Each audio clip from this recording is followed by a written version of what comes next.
সংরক্ষিত নারী আসনের কথাই যদি বলি, এনসিপি পাচ্ছে একটি, সেখানেও অনেকগুলো নাম আসছে এবং কিছুক্ষণ আগে আমরা যেটা শুনলাম জামায়াত জোট থেকেও হয়তো বা কয়েকজনকে সেই আসনে নেবে।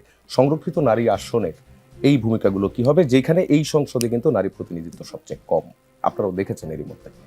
আচ্ছা, প্রথমত আপনারা সবাই জানেন যে দলের এই যে জোট কেন্দ্রিক তার যে কার্যক্রম এবং নির্বাচনের পুরো সময়টাই আমি এই পুরো কাজ থেকে নিজেকে অব্যাহত করে রেখেছি এবং এই এখনও যেহেতু জোট চলমান, এই জোটের কোনো ধরনের প্রাপ্ত সুবিধা, কোনো ধরনের অ্যাটেনশন, কোনো কিছুই আমার মানে আমি এখান থেকে নিজেকে সরিয়ে নিয়ে গেছি। এরকম অনেকেই আছে আমাদের পার্টিতে এবং এই কারণেই একদম ডিসিশনের জায়গা থেকে আমি বলতে পারবো না যে এখানে কিভাবে ডিসিশনটা নেওয়া হচ্ছে, এটা জোটের নেতৃবৃন্দ বলতে পারবেন।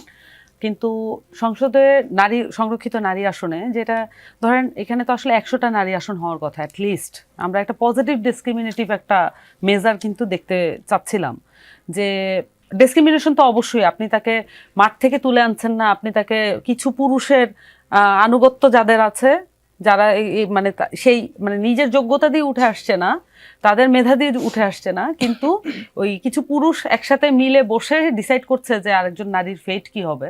তো এইটা খুবই নোংরা একটা ডিসক্রিমিনেটিভ মেজার। কিন্তু তারপরও আমরা বলছিলাম যে যেহেতু কোনো দলে এটা প্র্যাকটিস করতে চায় না, তাদেরকে জোরপূর্বক তাদেরকে একটা 100 আসনের তালিকা দিতে বাধ্য করা। এতদিন 50টা দিয়ে পেরেছে, কিন্তু এখন 100টা মানে দিতে হবে, এরকম একটা জায়গা। কিন্তু ওইটাও কিন্তু আসলে করা যাচ্ছে না। কেন? বিএনপি সিদ্ধান্ত নিয়েছে গণভোট বলে কিছু নাই, এবং সংস্কার যা কিছু সংস্কার ঐকমত্য কমিশনে যা কিছু এসেছে ওই সনদ অনুযায়ী কোনো কিছু দেশ চলবে না। তার মানে কিন্তু ওই নারীরাও ওই জায়গাটা থেকে বঞ্চিতই থাকলো, যে আপনি নতুন 50টা ফেসকে উঠে আনবেন ন্যাশনালি, সেটাও কিন্তু আমরা পাচ্ছি না। সো এখন যেটা হচ্ছে যে এই যে মানে এই সংরক্ষিত বেড়াদা থেকে তো আসলে নারীদেরকে মুক্ত করতে হবে।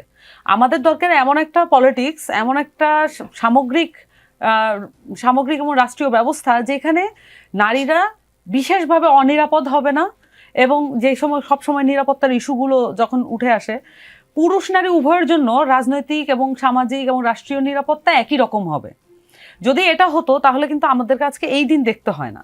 এইটা তো আসলে গণঅভ্যুত্থানের স্পিরিটের সাথে সামঞ্জস্যপূর্ণই না। এবং আমি আবারও বলছি যে এই প্রবলেমগুলোকে অ্যাড্রেস করার সবচাইতে ভালো উপায় এবং এগুলোকে আলটিমেটলি সলভ করার সবচাইতে একমাত্র ভালো উপায় হচ্ছে গণপরিষদ নির্বাচন। আমাদেরকে অবশ্যই সেই দিকে মুভ করতে হবে, এবং আমার দলগতভাবে আপনারা জানেন যে আমাদের প্রথম দফাই হচ্ছে গণপরিষদ নির্বাচন এবং দ্বিতীয় দফা হচ্ছে সেকেন্ড রিপাবলিক। সো গণপরিষদ নির্বাচনের দিকেই আমাদেরকে যেতে হবে এবং ওই নতুন পলিটিক্সটাকে আমাদেরকে প্রিচ করতে হবে। এবং এই মুহূর্তে যেইভাবে আবার ওই একইভাবে মানে দলের আনুগত্য, দল যদি আসলে সেই মাত্রায় অ্যাকনলেজ করতে নাও চায় একজন মেধাবীকে, তাহলে সে দলের আনুগত্যকে মেনে নিতে হবে, দলের আনুগত্যই করতে হবে। এবং ওই ওই পুরাতন সিস্টেমটাই যে একদল পুরুষ মিলে ডিসাইড করবে নারীর ভাগ্য, ওই জিনিসটাই আবার হচ্ছে। এবং একই সাথে যোগ্যতার কথা বলে বলে ওই নিজেদের যে পরিবারের চেয়ে বেশি আনুগত্য তার কেউ দেখাবে না। পারিবারিক ধরেন তার স্ত্রী বা কন্যা, এর চেয়ে বেশি আনুগত্য তার কোথাও পাবেন না আপনি। সো ওই সিটগুলো এভাবেই ফিল আপ হচ্ছে। তো আমি পুরোনো একটা ব্যবস্থাই দেখতে পাচ্ছি, আমি এখানে নতুন ধরনের কোনো কিছু আর দেখতে পাচ্ছি না, যদিও বা বলা হচ্ছে প্রচুর, কিন্তু ওইটা এইবার হচ্ছে। ধন্যবাদ আপনাকে।